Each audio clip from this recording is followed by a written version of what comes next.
Well, it's time to kick off our markets for this Monday and start out our trading week. The trading floors are open, and here to help us analyze things, we have Dewey Strickler on the line. He's with AgWatch Market Advisors, and he is based in Franklin, Kentucky. Dewey, let's go ahead and take a look at our first trades here on the corn and soybean and wheat markets. We want to get your thoughts on what we're seeing here, so let's go to the corn market in Chicago right now. On the big board, here we go with a look at May. We're down a nickel to start things out. We're at 377 3/4. We have July down a nickel as well at 386. December new crop down 4 at 399 3/4. On the soybean trade here, we had some sharply lower trade overnight. Right now, looks like May down 16 1/4 at 1033 1/4. July down 16 1/4 at 1044. November new crop down 12 1/2 at 1028 1/2. In the wheat trade in Chicago, we have the May contract down 9 1/2 at 458 1/4. July down 9 1/2 also at 475 1/4. How about Kansas City? Kind of got punched in the face last night here with a sharp selling here in May. KC wheat down 19 1/4 at 480 1/4, and July down 18 3/4 at 497 3/4, well under $5 now. All right, Dewey, talk to me about the corn, soybean, and wheat trade in the early going this morning. Is it doing chart damage in any or all of these right now? Hasn't done any real chart damage on the corn market here. One thing I will say that has me very concerned about the corn, and that is the funds are now long 1.3 billion bushels of corn. Now, this is the biggest long position that they have held since September 2012. Now, on the flip side, you've got your commercial accounts are short about 2.1 billion bushels of corn. And when you have those two at extremes like that, it usually causes a very sharp sell-off in corn that may not even be related to the fundamentals. So I'm a little bit concerned about that situation as it is right now. What about basis levels around the country? Now that things are warming up and the rivers are thawing out, are they changing much now that we're getting closer to planting time? You're seeing a little bit of strength come in the basis levels. Really, that depends where you are, for that matter there. There's not as much grain that's moving now. Producers are asphyxiated on getting ready to start planting some corn. All right. Well, let's go ahead and take a look here at these grain markets one more time, where you were talking about the corn basis levels there, where we have July down a nickel. It's at 386 3/4. Is it important that December is under $4 now? I don't think so. Don't think that means much of anything right for the moment. Okay, let's take a look at the soybean trade. Now, I did hear some reports early this morning that there is a chance of some rain in Argentina, but is that really what's weighing on the soybean trade here today, or is there more at work? Well, there may be a little more at work. When you look here in the other markets, we're looking at Wednesday, the Federal Reserve will be meeting. There's some feeling that we'll see interest rates might be see about a half-point uptick in them, so I think that's putting a little pressure on the grains and among other commodities as well, too.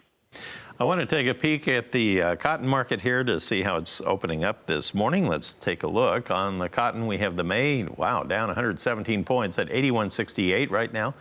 And this is after posting a high in the overnight hours of 82.99.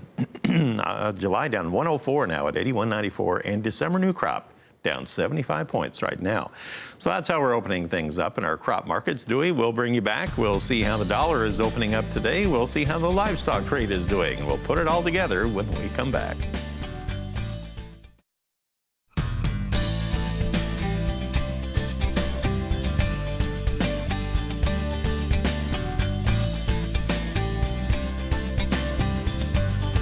Well, we're back with you, and we're going to analyze our livestock trade and the outside markets, too, with Dewey Strickler of AgWatch Market Advisors in Franklin, Kentucky. I see where the Dow opened up, and it went sharply lower after it opened up today. It opened a little lower, but we're down about 200 points right now. I want to take a look at what the dollar value is doing on the dollar index, if we could here, Dewey.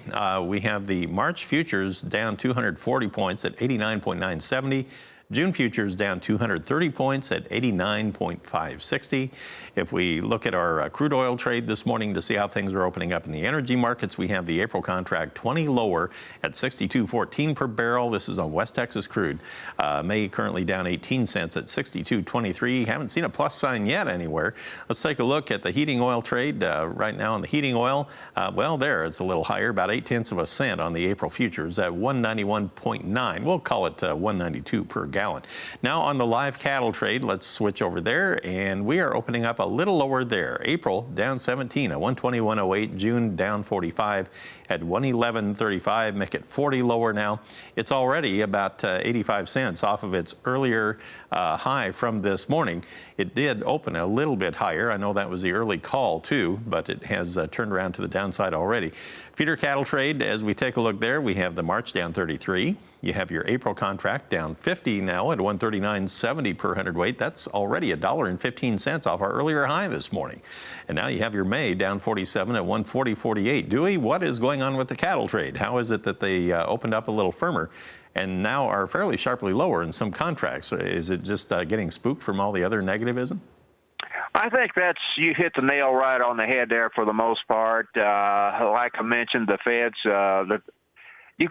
all of these commodities are concerned that the Feds will hike interest rates a half point here on Wednesday. So I think that's kind of got everything a little bit unnerved and spooked here anyway. And when you look at the cattle, we've got a pretty large beef supply here right now. And so when you have apprehension about the Fed, it just kind of weighs on values. Well, speaking of the beef trade, we had the beef cutout values that USDA published Friday afternoon, and it was a little bit surprising that we had the market hanging in there with higher trade again. Look at the choice cuts at 225.59 per hundredweight. That was 60 higher, and selects were up another 55 cents at 216.86. It just seems like they continued to plod along, kind of like the way the corn market used to be up until about a week ago. Yeah, that's right. You had a little good news coming to market, but when the market doesn't respond, you have to watch out. What about the lean hogs? Let's shift gears and talk about that hog and pork industry right now. On the open this morning, on the lean hog trade, we have the April contract 45 lower, right at exactly $65 per hundredweight. It has gotten below it this morning. It got as low as 64.78. That could be noteworthy. We have the May contract down 65 this morning at 72.10. June down $1.04 now at 78.08. That's the biggest mover to the downside. A lot of technicians I had talked with over the past couple of weeks, Dewey, said they were looking at 65 as support. They broke through it. It's right at it right now. What does that mean? Well, we've gone through it here. I think that we are in the final phase of our sell-off here in the hogs. We just need some sort of indication, a reversal or signal that we are looking at that. That has not developed yet. When you look at your April contract, we had a little bit of a gap lower here this morning, so that very likely could be an exhaustion-type gap. An exhaustion gap. All right. Well, we'll take a look at that chart there on the April lean hogs, and they are definitely showing that downtrend continuing. Thank you, Dewey. Good to visit with you again. Dewey Strickler of AgWatch Market Advisors. He is based in Franklin, Kentucky. Janet, it is hard to find a plus sign anywhere as we start out the week here, but we're getting toward the end of winter. Maybe attitudes will change. You never know. And welcome to another Monday. Yes. Thank you very much, Marlon. Mm-hmm.